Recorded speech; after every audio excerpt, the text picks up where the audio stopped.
योंगवांग में बुसाई सभी वॉरियर्स को ट्रेन कर रहा होता है और उन्हें जोर देता है ज्यादा से ज्यादा यंत्रों का यूज करने पे, जिस पे सभी कहते हैं कि वो युद्ध में यंत्रों का इस्तेमाल नहीं करते हैं। उनके स्पिरिचुअल वेन काफी होते हैं, जिस पे बुसाई उनके सोच को छोटा कहता है और निर्वाणा का इस्तेमाल करके दिखाता है कि वो कितना गलत है और वाकई कोई भी उसे अपने रूहानी रगों से रोक नहीं पाते।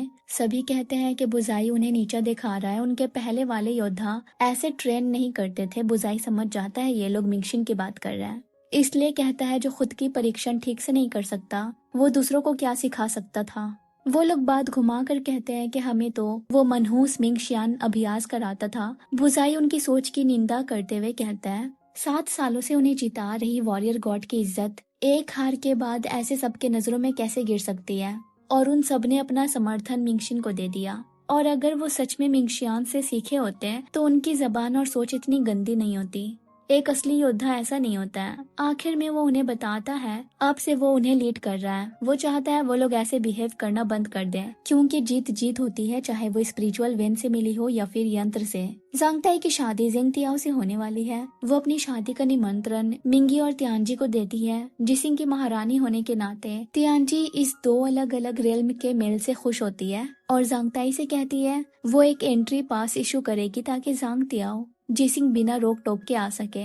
अगले सीन में जांगताई की शादी देखते हैं हम। वो बहुत ही खुश नजर आती है और मिंगी की आंखों में भी खुशी के आंसू आ जाते हैं। दूसरी तरफ चाओ हेंग ने वान को तब तक के लिए उसे उसके कमरे में कैद कर दिया जब तक के दियो ट्री का कोर पूरी तरह से रिफाइन न हो जाए, लेकिन वो चुप बैठने वालों में से नहीं था। वो वहाँ खड़े गार्ड्स को जख्मी कर देता है और भाग निकलने की कोशिश करने लगता है, लेकिन तभी वहाँ चाओ हेंग आ जाते हैं। वो गुस्सा होने लगे और उन्होंने चाओ वन के खिलाफ अपनी निराशा जाहिर की और कहा कि उन्हें पता चल चुका है कि उसका मिंगशान के साथ क्या रिश्ता है और कैसे वो पर्दे के पीछे मिंगशिन के साथ मिलकर साजिशें कर रहा था। उवान ने कहा कि आप मेरे बारे में बहुत कुछ नहीं जानते हैं, जिस पे वो और भी ज्यादा गुस्सा हो जाते हैं और उसे मारने लगते हैं। उवान ने बोला कि अगर उसे मारा गया तो दियो पेड़ का क्या होगा। उसके पिता ने कहा अब तुम मुझे ही धमकी देने लगे, नालायक कहीं के।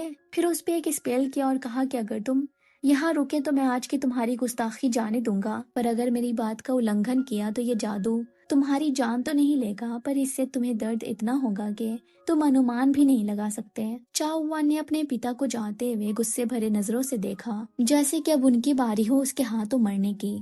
वही जांगताई ने अपने विवाह में बुजाई को भी दावत दी थी, लेकिन उसकी जगह बुशियू आता है अपने मास्टर का भेजा वेडिंग गिफ्ट देने और कहता है कि उसके मालिक इसलिए नहीं आए क्योंकि उन्होंने यहाँ से अपने सारे बंधन तोड़ दिए हैं। बुजाई जूजिन टावर आता है जहाँ मिंगशिन ने बताया आसमान निगलने वाले चक्र के बारे में। बुजाई ने याद किया बोयुलान की उस तस्वीर में एक और याद छुपी हुई थी जिसमें इसी चक्र का जिक्र था। दरअसल 100 साल पहले जोशुई के महाराज ने जूजिन टावर के अंदर इस आसमान निगलने वाले चक्र को बिछाया था। उनका प्लान बेहद भयानक था। वो चिंग्यून टूर्नामेंट के उस खास पल का इंतजार कर रहे हैं जब 9 आसमानों के दरवाजे खुलेंगे। वो उसी वक्त इस चक्र को एक्टिवेट करके मुबारक बारिश और दुनिया के सारे जीवों की मूल्य आत्मा को हमेशा के लिए एब्जॉर्ब करना चाहते हैं ताकि वो अकेले पूरे 6 रेल्म पे राज कर सके।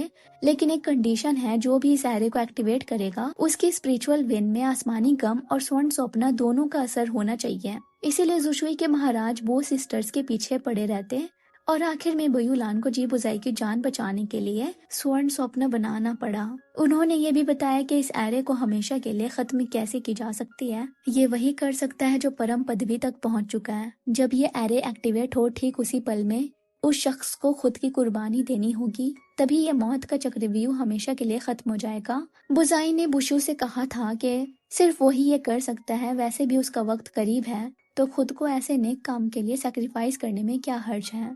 पर उसे इस बात का अफसोस है कि वो मिंगी के साथ किए वादे को निभा नहीं पाएगा। वहीं वो अपनी शादी के दिन को याद करती है और बारिश में छाता लिए आगे बढ़ रही होती है। सामने जीबुसाई दिख जाता है। वो उसके पास आकर कहती है कि वो यहाँ जांगताई को शादी की बधाई देने खुद इसलिए नहीं आया क्योंकि वो उससे भाग रहा है। उसे देखकर उसके जख्म ताजा हो जाते हैं, इसलिए वो उसे छाता देकर वापस अंदर जा रही होती है, पर बुजाई उसे पीछे से थाम लेता है और कहता है कि बारिश अभी खत्म नहीं हुई। मिंगी बोलती है कि जब तक बारिश खत्म ना हो उनके बीच कोई टाइटल्स, कोई रेल्म, कोई टूर्नामेंट नहीं आ सकता। जी बुसाई भी उसे किस करने लगता है और ये सब दूर से चाओ वन देखकर दुख और क्रोध से भर जाता है। बारिश खत्म होने के बाद मिंगी रोने लगती है कि अब उन्हें फिर से एक दूसरे से अलग होना पड़ेगा। वो उसे अपना ध्यान रखने का बोलकर अंदर चली जाती है। बुसाई जब वापस लौट रहा होता है तब एक फेरी आकर उसे जांगताई की तरफ से रिटर्न गिफ्ट देती है, जिसे खोलते ही उसकी हालत बुरी होने लगती है।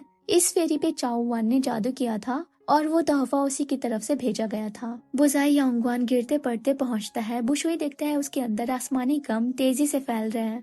बुजाई उसे बताता है उसने जोजिन टावर में अपना स्पिरिचुअल पावर आसमान निकलने वाले एरे में डाला है, जिसकी वजह से उसका मूल्य आत्मा उससे जुड़ गया। वो उसे वहां जाकर ये एक्सट्रैक्ट कर लेने का काम देता है, ताकि जब जुशुई के महाराज उसे एक्टिवेट करे तब वो उसका यूज करके एरे को सील कर दे, क्योंकि उसे उम्मीद नहीं है कि वो फाइनल तक जिंदा बचेगा। बुशी उसकी बात मानने से मना कर देता है, क्योंकि उसके मूल्य आत्मा एक्सट्रैक्ट करने से वो फौरन से ही मर जाएगा। वो उसे बचाने के लिए मिंगी के पास आता है और उसके सामने घुटने टेक कर कहता है योंगवान जाकर बुजाई की जान बचाने, क्योंकि उसके अंदर का आसमानी गम फैल चुका है। मिंगी उसके साथ योंगवान तो आ जाती है, पर उसे महाराज अंदर जाने नहीं देते। जब बुशियो बताता है बुजाई की रगें बुरी हालत में है और इस वक्त सिर्फ मिंगी ही उसकी हेल्प कर सकती है, तो वो बताते हैं कि बुजाई ने कहा था वो अपने पास्ट के सारे नाते तोड़ देगा, इसलिए उन्होंने भी मिंगी को सजा नहीं दी, लेकिन वो उसे बस इस बार ही अंदर जाने की इजाजत देते हैं और दोबारा योंगवांग में कदम रखने से भी मना कर देते हैं। मिंगी को बुशु ने बताया था कि बोयुलान को पिछली बार दियू पेड़ का कोड नहीं मिला था, इसलिए उन्होंने जो स्वर्ण स्वप्न बनाई थी वो इनकम्प्लीट थी, जिसकी वजह से बोजाई के अंदर से जहर पूरी तरह से नहीं गया। बुयुलान ने मरने से पहले कंप्लीट एंटीडोट उसे दी, लेकिन उसने ये एक चारे की तरह अपने पास रखा ताकि अपने दुश्मनों को पकड़ सके, और उसने अपनी पूरी स्पिरिचुअल पावर लगा दी स्वर्ण स्वप्न मिंगी के लिए फिर से रिफाइन करने में, इसलिए उस पर ये जानलेवा असर हो रहा है। मिंगी ने अपने दिल का खून निकाला बुजाई के आसमानी गम को कम करने और उसे थोड़ा स्टेबल करने के लिए। थोड़ी देर में बुजाई ने आंख खोली। मिंगी ने शिकवा किया कि उसने सब जानते हुए भी स्वर्ण स्वप्न अपने लिए ना रखकर उसे क्यों दी। शी ने बताया कि उन्हें दियू पेड़ का मूल्य कहीं नहीं मिला। बुजाई उसे रोकता है अपने दिल के खून को उस पे निछावर करने से, लेकिन वो उसकी एक नहीं सुनती, क्योंकि वो उसे ऐसे हाल में देख नहीं सकती, और रोते हुए बताती है कि वो पहले मिंगशान के पहचान में फंसी हुई थी। उसे नहीं लगा था कि वो कभी खुद के लिए जी पाएगी, कभी किसी से प्यार भी कर पाएगी, लेकिन बुजाई के आने के बाद से सब कुछ बदल गया, इसलिए वो चाहती है कि वो उससे कभी कुछ न छुपाए। वहीं चाओवान दियू पेड़ को रिवाइव कर रहा होता है, तभी चाओ यान आकर उससे ये लेने की कोशिश करता है, पर वान उसे मारकर उसके मूल्य आत्मा से पौधे को हरा भरा करने लगता है। ये टास्क कंप्लीट करने के बाद वो अपने पिता के पास आता है और बताता है कि उसने बुजाई के आसमानी गम को एक स्पेल की मदद से उभार दिया है। एम्परर बहुत खुश हो जाते हैं और उससे दियू पेड़ मांगते हैं, पर चाओ वन कहता है पहले उसे जुशुई का क्राउन प्रिंस बनाने। ये बात चाओ हेंग को बुरी लग जाती है, क्योंकि उनका कभी इरादा ही नहीं था उसे ये टाइटल देने का। वो बस उसे इस काम के बदले थोड़ा सा स्वर्ण स्वप्न देने को तैयार थे, ताकि वो भी अपना रूहानी रग उगा सके। लेकिन वान बताता है कि उसने दियू पेड़ को अपने दिल के अंदर प्लांट कर दिया। जब एम्परर उसे निकालने लगते हैं तब उवान ने एक छुपाए हुए पंखों वाले जादुई झोंक से हमला कर दिया, और ये इतना भयानक था कि इसने एक ही झटके में चाओ हेंग की सारी स्पिरिचुअल वेन और उनकी सालों की कमाई हुई शक्तियों को हमेशा के लिए तबाह कर दिया। चाओ हेंग ने बोला तुम बिल्कुल उस औरत जैसे हो, उसने भी मुझे ऐसे ही धोखा दिया था। चाओ वन के रूहानी रग आ जाते हैं। वो उनसे पूछता है 6 लोग पे राज कैसे किया जा सकता है, अगर उन्होंने बताया तो वो उनकी जान बख्श देगा। तो चाओ हिंग अपनी कहानी सुनाते हैं कि उनकी प्रेमिका लिन जियाओ ने उन्हें बताया कि वो उनके साथ हार्ड बॉन्ड एरे बनाकर नेदर बिस्ट की शक्तियों को बढ़ाना चाहती है। उन्हें भी लगा कि वो दोनों पूरे जग में साथ मिलकर राज करेंगे, लेकिन उस फेरी ने झूठ कहा। उसने हार्ड बॉन्ड एरे बनाकर नेदर बिस्ट को ही सील कर दिया। चाओ हिंग ने आगे बताया कि जब उन्हें ये सच पता चला तो उन्होंने गुस्से में आकर लिन जियाओ को जान से मार दिया और उसकी आत्मा को उस आसमान निगलने वाले चक्रा में सैक्रिफाइस कर दिया, और कहा कि वो एक न एक दिन इसे आसमानी गम और स्वर्ण स्वप्न से एक्टिवेट करके सारे जहां पे राज करेंगे।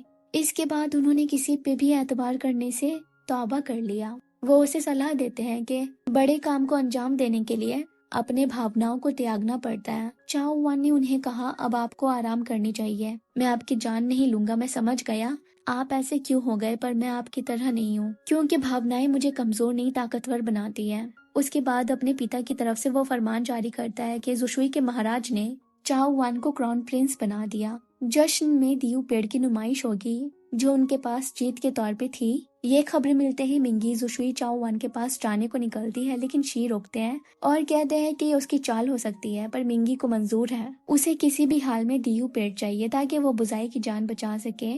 वो वहाँ जाती है तो वान उसे बताता है कि उसी ने बुजाई के जहर को उभारा और उसी ने दियू पेड़ को चारा बनाकर उसे यहाँ तक लाया। उसे अच्छे से मालूम था कि वो बुजाई के लिए यहाँ तक आएगी जरूर।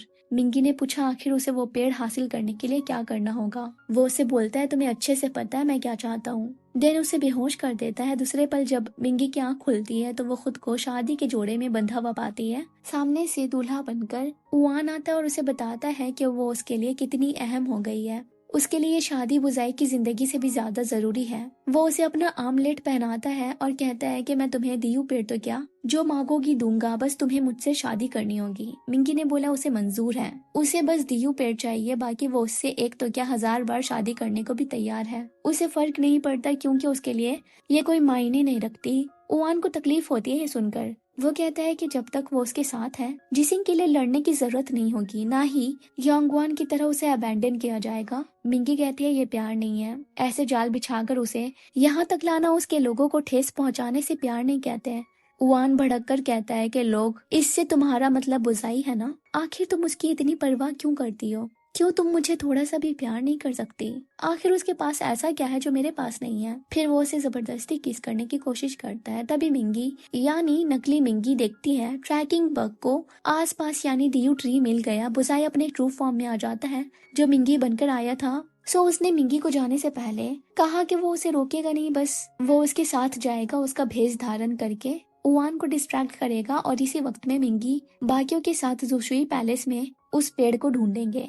अभी उआन कमजोर बुजाई को ढेर करने की कोशिश करता है, पर बीच में मिंगी आ जाती है और उसे साफ कहती है कि वो उसे कभी नहीं चुनने वाली क्योंकि वो उसके लायक ही नहीं है। उआन देखता है मिंगी के स्पिरिचुअल वेन सच में सही हो गए। वो समझ गया उसने उससे झूठ कहा कि बुजाई के पास स्वर्ण स्वप्न नहीं थी, जबकि दोनों ना जाने कब से एक दूसरे को प्रोटेक्ट कर रहे थे। उनका ये प्रेम देखकर चाहवान को और भी ज्यादा तकलीफ होने लगती है। तभी ट्रैकिंग इंसेक्ट चाहवान की हार्ट की तरफ सिग्नल देने लगती है। बुजाई और मिंगी समझ जाते हैं कि दियू पेड़ इसने अपने दिल के अंदर छुपा रखा है। वो मिंगी के हेयर पिन से अपना दिल काटकर दियू पेड़ निकाल देता है और उनके सामने इसे नष्ट करने लगता है। उसके पागलपन को देखकर मिंगी फौरन से वो ट्री अपने हाथ में लेकर बुजाई के साथ भागने लगती है, पर उआन उन्हें जाने नहीं देता। बुजाई मिंगी को बचाने के लिए खुद उससे भिड़ जाता है और उसके कलाई से आमलेट गिर जाती है, जिसे उठाकर मिंगी अपनी स्पिरिचुअल पावर उसमें डालकर उआन पे हमला कर देती है। आमलेट टूटकर बिखर जाता है। बुशी और 27 आकर बताते हैं उन्होंने बाहर के गार्ड्स पे काबू पा लिया। वहाँ से निकल जाता है क्योंकि मिंगी उआन को हिल कर रही थी। वो उससे पूछती है उसे स्पिरिचुअल वेन चाहिए थी, वो ताकतवर बनना चाहता था, अब जुशुई स्टेट का क्राउन प्रिंस भी है। उसे जो जो चाहिए था वो सब मिल गया, पर क्या वो पहले जैसा है? अब जो उसने चाओ-वन बनना ही चुन लिया है तो उनके रास्ते अलग हो गए। वो उसे कह देती है कि अब उनका दोबारा सामना हुआ तो वो चाहते हैं उआन हेजिटेट ना करे, ना ही वो हिचकिचाने वाली है। वापस आकर वो और शी सामग्री और दियू पेड़ के कोर को मिलाकर स्वर्ण स्वप्न तैयार कर लेते हैं। बुशियो इसे बुजाई के शरीर में डालने लगा और आसमानी गम के खत्म होने और उसके स्पिरिचुअल वेन सही होने के बाद बुजाई को बेहद दर्द होने लगता है। मिंगी को समझ नहीं आता ऐसा कैसे। बुशियो बताता है एंटीडोट कंज्यूम करने के बाद ऐसी ही तकलीफ से गुजरना पड़ता है, पर मिंगी को ऐसा कोई भी पेन नहीं हुआ था जब बुजाई ने उसके पैनकेक में स्वर्ण स्वप्न मिलाया था। बुशियो ने बताया वो इसलिए क्योंकि बुजाई ने इसे रिफाइन करते वक्त सारा दर्द खुद झेल लिया। उसने ये भी बताया कि बुजाई सच जानने के बाद भी मिंगी को छोड़ना नहीं चाहता था। वो तो दरअसल आसमान निकलने वाला एरे तबाह करने के लिए अपनी कुर्बानी देने वाला था। उसने जानबूझकर बेरुखी दिखाई ताकि उनका रिश्ता टूट जाए और मिंगी पर कोई बोझ न रहे। 27 ने मौके की नजाकत समझते हुए बुशुई और शी को वहां से ले गया ताकि मिंगी को बुजाई के साथ कुछ प्राइवेट मोमेंट मिल सके। वो उसके पास काफी वक्त तक बैठी रहती है और उसके होश में आते ही गुस्सा करती है कि वो उससे इतनी सारी बातें छुपा रहा था। उसके लिए एंटीडोट रिफाइन करने पे नहीं बताया, उसे बचाने के लिए स्पिरिट वेल खोला और आसमानी गम के संपर्क में आ गया। अपने आप फैसला कर लिया एरे डिस्ट्रॉय करने के लिए खुद को सैक्रिफाइस करने का और चाओ वन के पंख वाले जोक का वार खुद ले लिया। तभी वो शी और बाकियों को आता देख एंट्रेंस सील कर देती है। सब समझ जाते हैं कि बुजाई जग गया। शी घबरा जाते हैं कि उनकी बेटी का बुजाई फायदा न उठा ले तो अंदर जाने की कोशिश करने लगते हैं, पर दोनों के कंपेनियन बीस्ट उन्हें वहां से ले जाते हैं। अंदर बुसाई उसे टीज करता है कि क्या उसे उससे चिपकने की आदत हो गई है। वो उसके सवालों से भागने की कोशिश करता है, पर मिंगी पूछती है अगर वो मर जाता तो उसका क्या होता, इस बारे में कभी सोचा है क्या उसने। वो बोलता है कि वो सब संभाल लेती क्योंकि वो 7 सालों से जीत रही है। वॉरियर गॉड है, वो सिर्फ शाइन करने के लिए बनी है। और उसका मानना है एक बार स्काई स्वॉलोइंग एरे डिस्ट्रॉय हो गया तो उसके बाद सब कुछ नॉर्मल हो जाएगा। उसके पास दोस्त होंगे, नई जिंदगी होगी, हो सकता है एक नया प्रेम भी उसके जीवन में आ जाए। पर मिंगी कहती है उसे कोई और नया नहीं चाहिए, उसे बस वही चाहिए। पहले भले ही वो उसके पास दूसरे मकसद से आई थी, दोनों एक दूसरे पे यकीन नहीं करते थे, पर बाद में उन्होंने एक साथ बहुत कुछ झेला। उन्होंने बहुत से वक्त गवा दी है, पर अब वो आगे कोई अफसोस नहीं रखना चाहती। यह सब सुनकर बुजाई उसकी तरफ अपना कदम बढ़ाता है और उसे कस के गले लगा लेता है। वहीं चाओवान के अंदर का शैतान उस पे हावी होने लगता है और कहता है देखा, तुम्हारे परिवार ने तुम्हें नीच समझा, जी बुजाई ने तुम्हें अपने विरोधी लायक भी नहीं समझा, और मिंगी ने तो तुम्हें पूरी तरह से ठुकरा दिया। फिर चाओवान को खुद में समाने के लिए उकसाते हैं कि वो उसके सीक्रेट टेक्निक की विधिया को बढ़ा देंगे और आसमान निगलने वाले चक्र को एक्टिवेट करके उसे 6 लोक का राजा बना देंगे। उवान ने भी ताकत पाने की लालच में खुद को और अपने मूल्य आत्मा को उनके हवाले कर दिया। वहीं बाकी सब सोच में डूबे होते हैं आसमान निकलने वाले चक्र को लेकर। मिंगी का कहना होता है कि अब चाओवान के पास आसमानी कम और स्वर्ण स्वप्न दोनों है, वो जरूर चिंग्युन प्रतियोगिता में एरे एक्टिवेट करेगा। तभी उवान का पैगाम आता है। वो मिंगी को प्रतियोगिता में दिखाना चाहता है ताकतवर होना होता कैसा है। बुसाई और वो तियांजी को सीतुलिंग का सारा सच और उसके बुरे इरादे के बारे में बता देते हैं और ये भी कहते हैं कि स्काई स्वॉलोइंग एरे हर 100 सालों में एक बार एक्टिवेट होता है। अगर चाओ वान इसमें कामयाब रहा तो जुशु स्पिरिचुअल स्टेट सारा ब्लेज ट्रेन ले जाएंगे और बाकी के 5 लोक पे उसका कब्जा हो जाएगा। ये इतना खतरनाक है कि अरनिया एरे भी जिसिंग की हिफाजत नहीं कर पाएगा। बुजाई बताता है कि वो लोग उस एरे को सील करने का रास्ता ढूंढ रहे हैं, पर अगर कुछ हाथ नहीं आया तो उसे खुद ही कुछ करना होगा क्योंकि वही अभी अपने कल्टीवेशन के टॉप स्टेज पे पहुंचा हुआ है। पर मिंगी ने तुरंत कहा कि वो उसे कुर्बान होने हरगिज नहीं देगी। वो तियांजी से मेक श्योर करने को कहती है कि फाइनल्स में जिसिंग और योंगवान किसी भी तरह से पहुंच सके ताकि शी और उन दोनों के कंपेनियन बिस्ट को जुशुई के रिकॉर्ड्स में इस एरे के बारे में जानने का वक्त मिल सके। बुजाई योंगवान लौटकर सभी योद्धाओं को इस खतरे के बारे में बता देता है और उनसे कहता है अगर किसी को अब भी जुशुई से भय है तो वो वॉरियर रैंक से हट सकता है, लेकिन योंगवान से वो किसी को जाने नहीं देगा टूर्नामेंट खत्म होने तक, क्योंकि वो ये खबर किसी को लीक करने नहीं देना चाहता। बाकी वो खुद को सैक्रिफाइस करने वाले इस एरे को नष्ट करने के लिए, जिसपे सभी के अंदर के वॉरियर्स जाग जाते हैं और वो सब अपने रेल्म के लिए उनके साथ मिलकर लड़ने को तैयार हो जाते हैं। चिंग्युन की प्रतियोगिता का पहला मैच योंगवान और जिसिंग के बीच होता है। टोटेम पहुंचकर स्पिरिचुअल की हासिल करने वाला रेल्म अपर रेल में शामिल हो जाएगा और मुबारक बारिश हासिल करेगा। दोनों लोग के वासी अपने अपने योद्धाओं के लिए चेयर कर रहे होते हैं। वही वो लोग एक दूसरे से फाइट करने की एक्टिंग करते हैं क्योंकि उनका मैच सभी एरे के जरिए देख पा रहे होते हैं, लेकिन उनके पास साउंड प्रूफ आर्टिफैक्ट है जिसकी वजह से उनकी बातें बाहर की ऑडियंस सुन नहीं सकती। बुजाई मिंगी को लेकर अचानक से गायब हो जाता है और यहाँ बाकी मस्त होकर एक्टिंग कर रहे होते हैं। बुजाई और मिंगी थोड़ी देर में वापस आते हैं और उन दोनों के हाथ में चाबी का एक एक हिस्सा होता है और इस तरह से मैच टाई हो जाता है। सो अपर रेल्म डिसाइड करने के लिए उनके बीच दोबारा मैच होगा, इसीलिए जुशी और सांगवी हिल के मैच को पोस्टपोन कर दिया जाता है और वो यही चाहते थे टाइम को खींचना ताकि शी और बाकी एरे नष्ट करने का तरीका ढूंढ सके। यहाँ वो लोग अलग अलग ग्रुप में बंटकर रिकॉर्ड्स ढूंढ रहे होते हैं और वहाँ फिर से जिसिंग और योंगवान के बीच टाई हो जाती है और ऐसा ना जाने कितने मैच में ये लोग टाई करते रहते हैं। ऑडियंस भी पक जाती है कि कब तक ये सिलसिला जारी रहेगा। एक तरफ तियांजी इस नजारे का मजा लेती है तो दूसरी तरफ योंगवान के महाराज सोच में डूबे होते हैं कि आखिर ये सब हो क्या रहा है। 4 से 5 मैच में टाई होने के बाद हार कर अंपायर को दोनों रेल्म को फाइनल में भेजना पड़ता है जैसे कि उनका प्लान था, और उनके साथ फाइनल में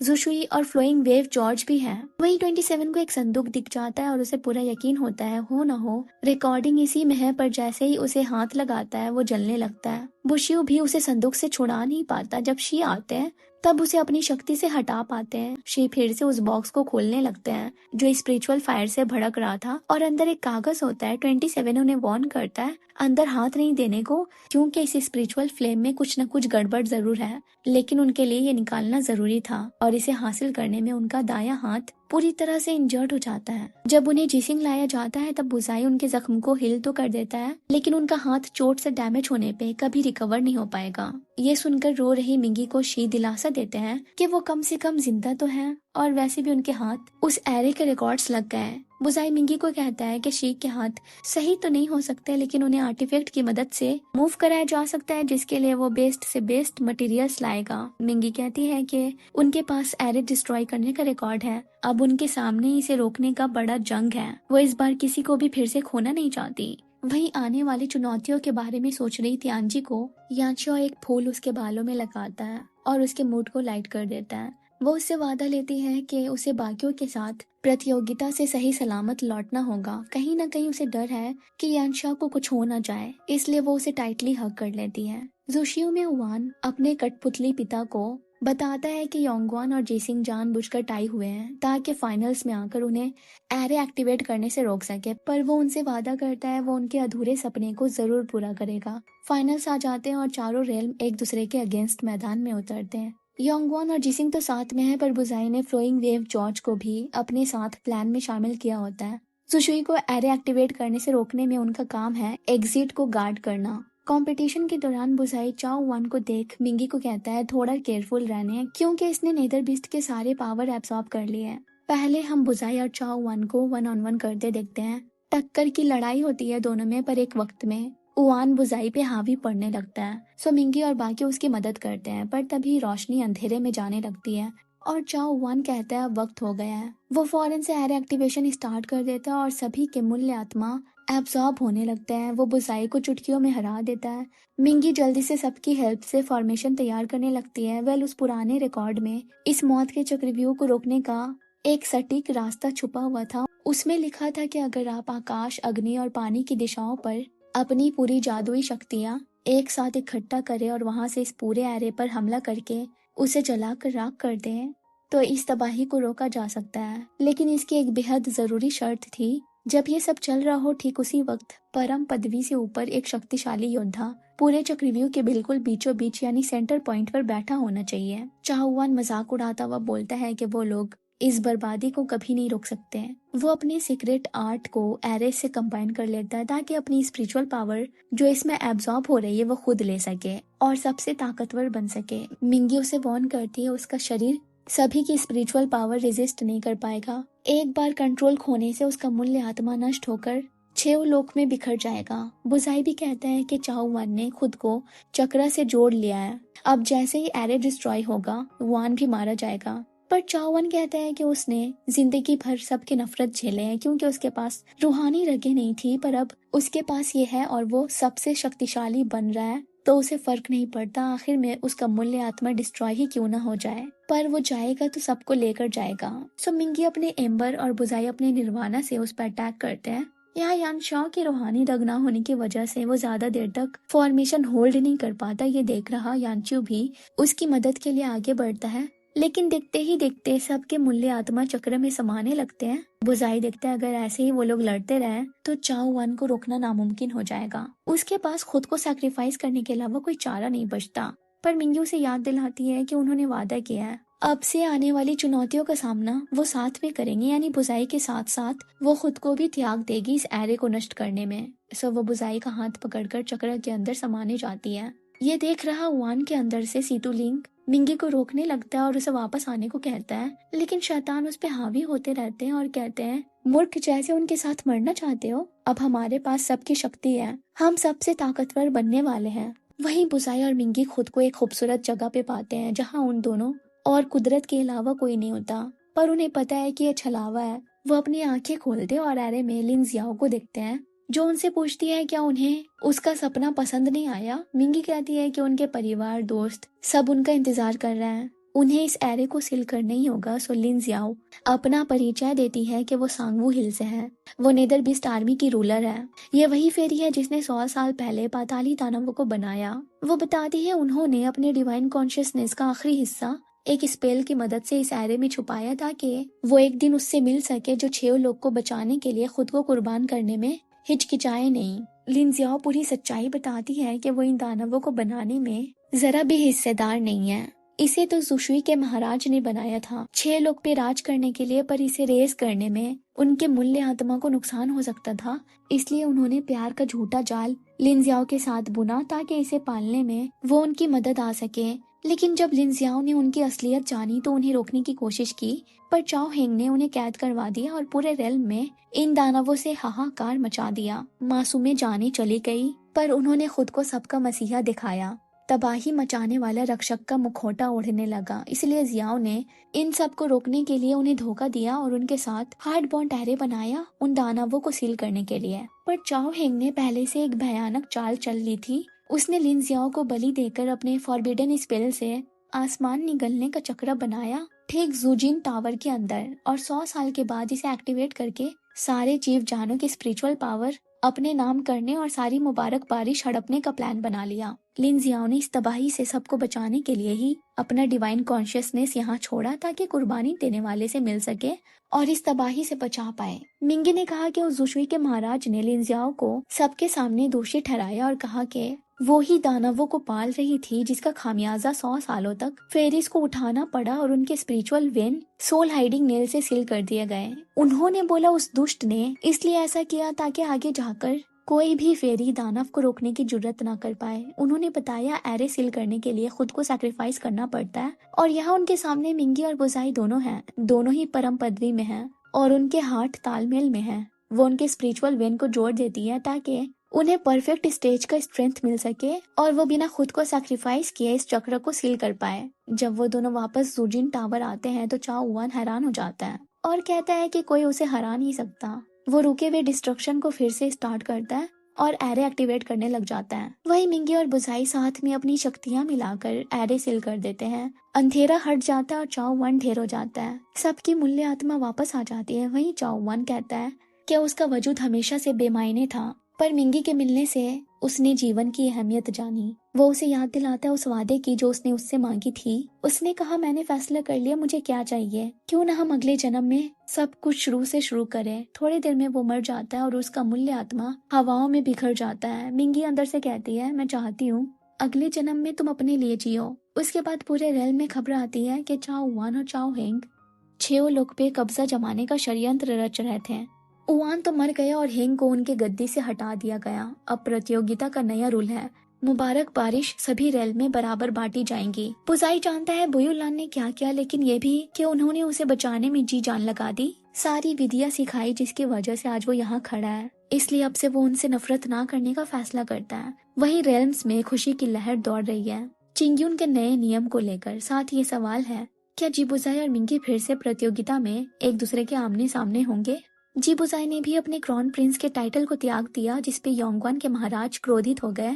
बुजाई ने कहा आप अब भी जवान हैं, एक और क्रॉन प्रिंस तो पैदा कर ही सकते हैं, पर मैं तो एक आम योद्धा बनकर ही जीऊंगा। ये सारी बातें ध्यान लगाकर बुशियो और 27 सुन रहे होते हैं और दोनों में बहस हो जाती है। 27 बोलता है जीतेगी तो मिंगी, क्योंकि उसके स्पिरिचुअल विन बहुत ही पावरफुल है। अगर उसे आसमानी कब नहीं दी जाती तो वो कभी हारती ही नहीं। बुशियो कहता है कि बुजाई के पास स्पिरिट वेल है और उसके रूहानी रग भी ठीक हो गए हैं, वो भी मिंगी को आराम से हरा सकता है। जांग ताई पेट से है, फिर भी पूरे जोश के साथ अपने दुकान को चलाती है क्योंकि तियानजी ने फरमान जारी किया कि कोई भी लोग के वासी यहाँ बिना रोक टोक के आ सकते हैं। यहाँ यान शियाओ तियानजी को बताता है कि बुजाई बार बार मिंगी को शादी का प्रस्ताव भेजा करता है, लेकिन वो हमेशा ठुकरा देती है। तियानजी कहती है अच्छा तो है, वैसे भी अगर कोई मुझसे कहे शादी करने को तो मैं भी मना कर दूं, क्योंकि ये हमें बांध देता है और फिर हम अपने कर्तव्य पे ध्यान नहीं दे पाते हैं।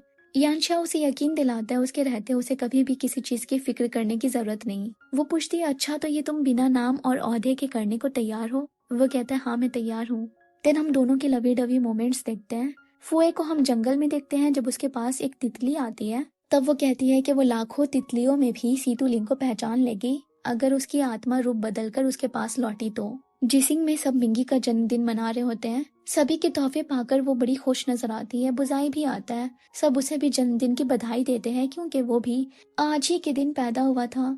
शी जो सांगवू हिल के बच्चों को कल्टीवेशन सिखाते हैं वो भी सेलिब्रेशन में आते हैं और अपनी बेटी को नसीहत देते हैं कि आने वाले प्रतियोगिता में वो बुजाई पे रहम ना खाए और पूरी जान लगा दे उसे हराने में। फिर वो बुजाई से बोलते हैं उनका दामाद बनना इतना आसान नहीं, वो उसकी ड्रिंकिंग एबिलिटी देखते हैं। रात तक बुसाई इतना पी लेता है कि पूरा ड्रंक होकर लौटता है। मिंगी को उसे पकड़ पकड़ कर लाना पड़ता है। तभी बुसाई उसे पैनकेक देता है और बताता है ये योंगवान की महारानी जिंगशु ने उसके लिए बनाया अपने हाथों से और उसके जन्मदिन की बधाइयां दी हैं। बुसाई ने कहा कि भले ही महाराज ने उन्हें कारावास से आजाद कर दिया, लेकिन फिर भी उनकी हिम्मत नहीं हुई मिंगी का सामना करने की। वो कहती है कि वो कुछ दिनों में उनके पास खुद मिलने जाएगी। दिन बुसाई बताता है कि वो मिंगी को कितना पसंद करता है और हमेशा उसके साथ रहना चाहता है। वो फिर से उससे शादी के लिए पूछता है क्योंकि वो चाहता है मैरिज स्टोन पे फिर से अपना और उसका नाम लिखना। मिंगी अपना जवाब उसे किस करके हाँ में देती है। यहाँ उनके सहजीव मजे में उन्हें देखकर खुश हो रहे होते हैं, पर शुन उनपे ऐसे दूसरों के प्राइवेट मोमेंट्स देखने पे रोक लगाती है और उन्हें भगा देती है। बुजाई और मिंगी मेंगवान आकर मैरिज स्टोन में एक साथ अपना नाम लिखते हैं, पर डिवाइन पनिशमेंट इस बार नहीं मिलती क्योंकि उनका नाम ऑलरेडी दर्ज हो गया था। वो दोनों बस रिकंसिल कर रहे हैं और अब उन दोनों के बीच इक्वल सिंसेरिटी है। दोनों एक दूसरे पे ट्रस्ट करते हैं और एक दूसरे से कोई राज नहीं छुपाते हैं। बोजाई रेडिएंट स्पिरिट रिलीज करता है और दोनों साथ में इटर्नल लव की विश मांगते हैं। देखते देखते चिंग्युन प्रतियोगिता आ जाता है। बोजाई और मिंगी एक दूसरे के अगेंस्ट बैटल कर रहे होते हैं अपने निर्वाणा और एम्बर के साथ। पर ये टूर्नामेंट एक दूसरे को हराने के लिए नहीं है, बल्कि योद्धाओं के बीच उनकी बेमिसाल महारत का एक बेहद खूबसूरत और जज्बाती मेल है। और इसी हैप्पी एंडिंग के साथ ये ड्रामा एंड होती है।